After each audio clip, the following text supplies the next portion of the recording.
Hey everyone, Pinoy X here once again, and today we're going to take a look at the latest content Capcom introduced for Monster Hunter Rise Sunbreak's title DLC update. Now the first thing we're going to focus on are the 4 monsters returning within the expansion: the Lucid Nargacuga, Gold Rathian, Silver Rathalos, as well as the Seething Basilgeuse.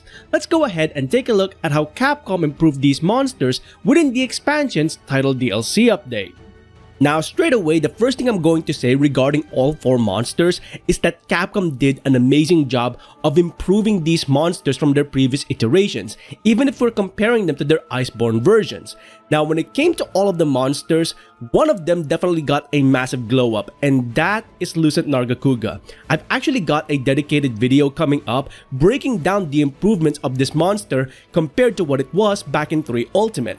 Having said that though, that doesn't mean that the other monsters didn't get a glow up as well, but Lucid Narga was definitely the most prominent here in terms of improvement.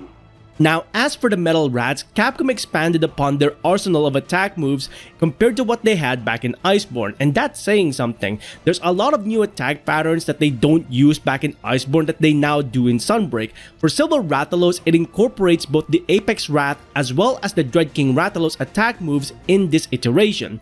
For Gold Rathian, however, there are attack moves on this monster that I've never seen before, not even from Frontier.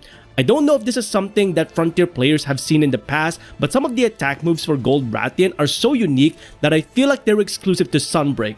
Overall, the arsenal of attack patterns for these monsters really enhances the overall fight against them compared to what we had back in Iceborne, where they mostly repeated the exact same 2 or 3 attack patterns every single time. And of course, we also have the Seething Basilgeuse. One of the bigger improvements that Capcom did here is that this monster is far faster compared to the Iceborne iteration. And I'm not saying that because my frame rate is lower because I'm playing on the Nintendo Switch. Even on the PC version, this monster executes attack patterns faster than the standard counterpart and the Iceborne version.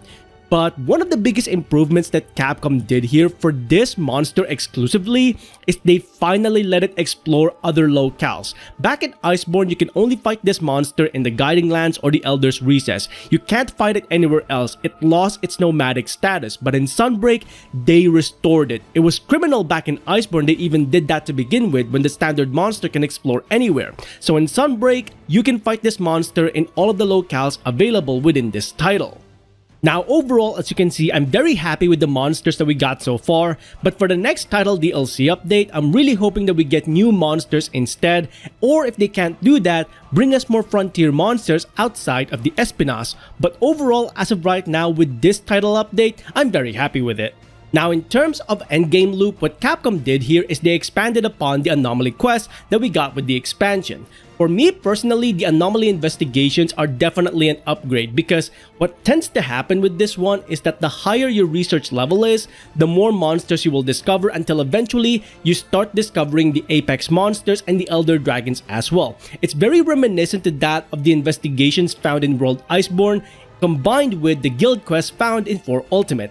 Overall, I like this system a lot. However, the interlinked system with it, which is the upgrading system, that part I'm a little bit iffy about. Now the main reason I'm iffy with the augmentation system that we got in Sunbreak is simply because of the fact that when it comes to the weapons, Capcom did an amazing job. Weapon augmentation is almost 1-to-1 to what we got back in Iceborne. The only thing missing at this point is the layered weapon augmentation, and that's pretty much it.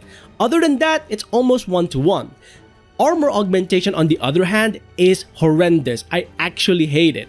Not only do we have the RNG factor, the main part that I hate here is that the game actually punishes you for wanting to augment your armor pieces. It gives you negative defense, negative resistance, it takes away skills on your armor pieces.